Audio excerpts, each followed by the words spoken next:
All right, now on to Newt.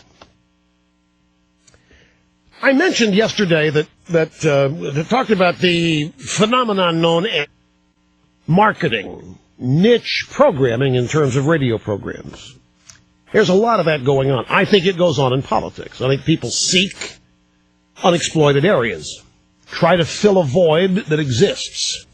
For example, if the Republican field is already viewed as chock full of middle-of-the-road mainstream conservatives, does it make sense to enter the field as one of those, or maybe find a niche where you are, in your mind, a mainstream conservative, but you differ in 2 or 3 areas enough so that you are not called, in a derogatory way, a typical right-winger?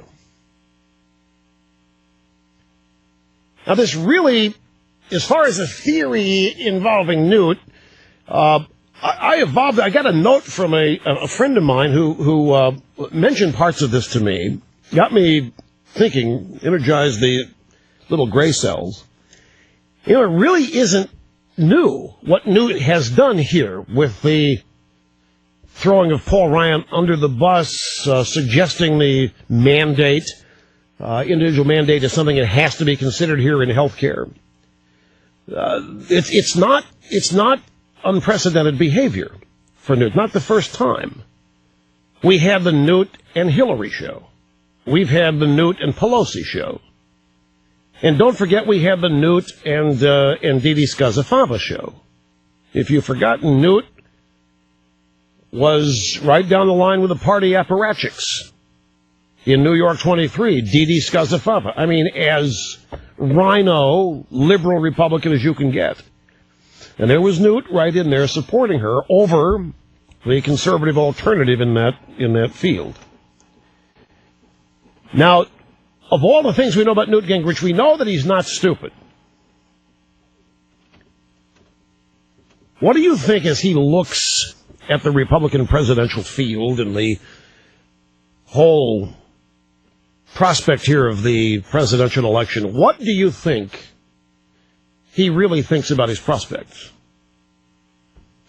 The rule of thumb is, the conventional wisdom is that people that do this, people that actually subject themselves to the media anal exam, people that subject themselves to the lifestyle change, the never-ending energy required to not only run a campaign, but then if you win it, your life changes forever for at least 4 years, and you hope 8.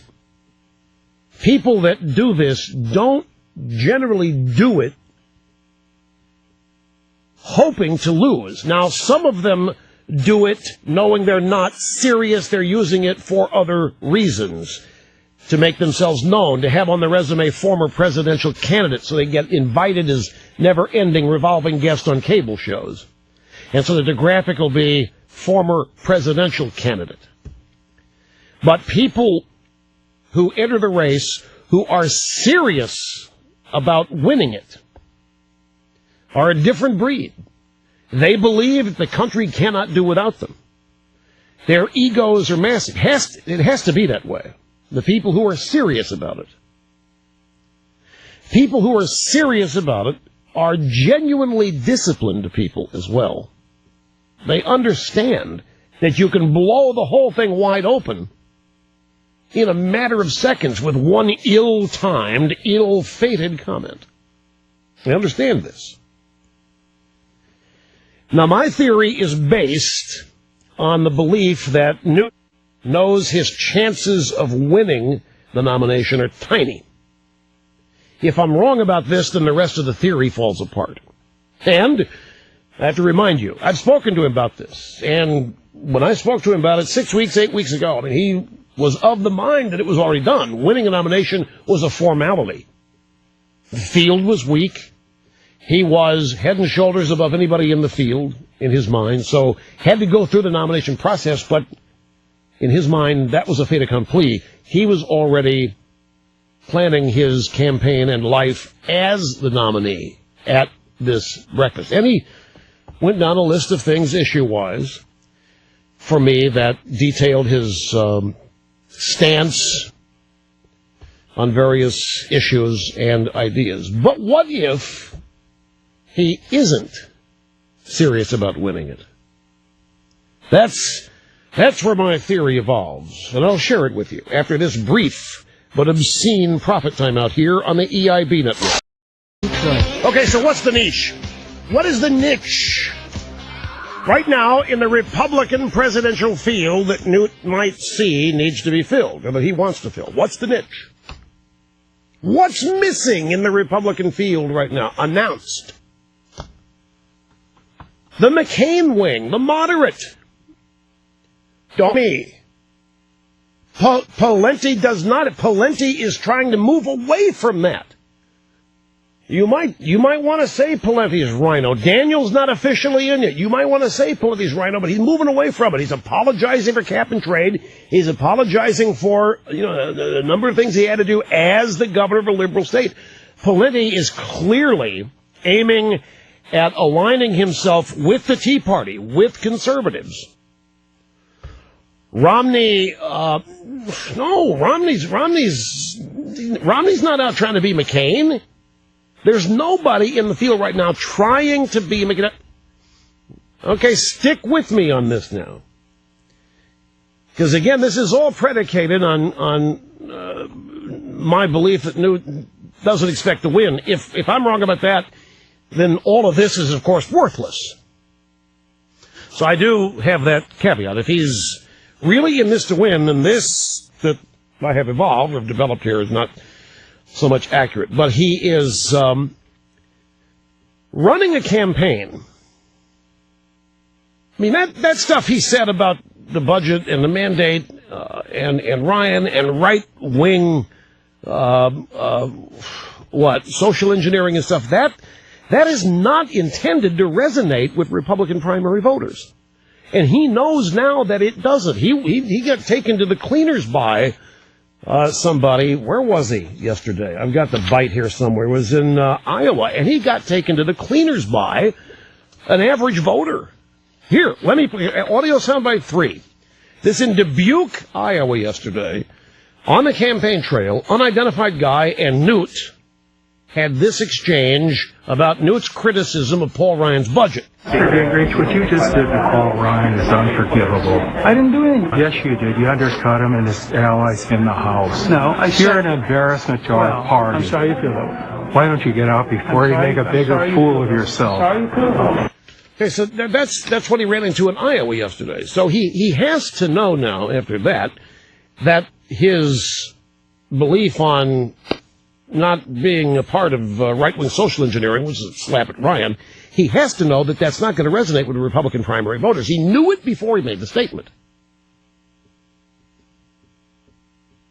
But who does it resonate with? Who has the potential to like that? The power elite in 2012 and beyond. The establishment, the D.C., the ruling class. They'll eat a statement like that up. Somebody criticizing left-wing extremism, right-wing extremism, social engineering.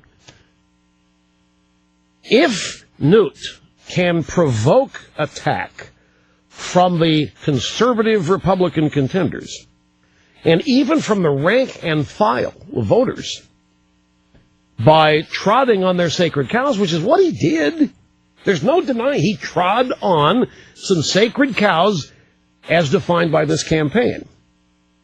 So be it. If he does that, it gives him visibility. Who's talking about it? In some people's eye, it makes him reasonable.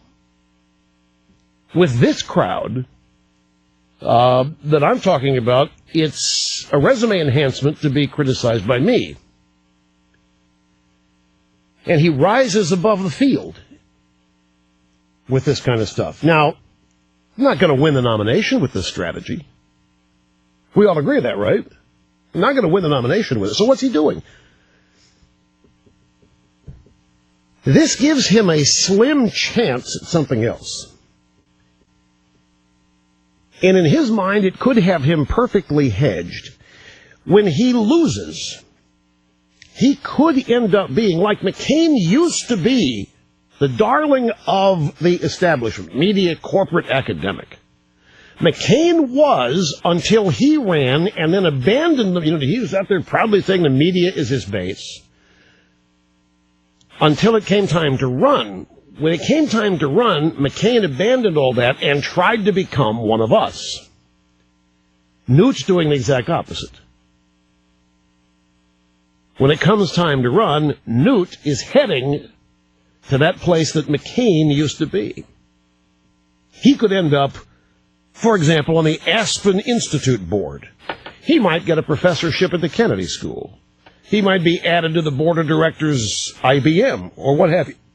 Remember, McCain got spanked big time in 2000, made every effort he could to be more of a conservative Republican in 2008, and that's when the media turned on him. Now, this deficit government spending issue has become the battleground, and Newt just broke ranks and moved himself right into this open niche where nobody is. Being attacked by the right is a feature when you are thinking beyond the party nomination to your post-primary job prospects. Just everybody is asking me, what do you think is going on here? So this is as good an explanation as I can come up with if again, he's not serious about winning. Rush.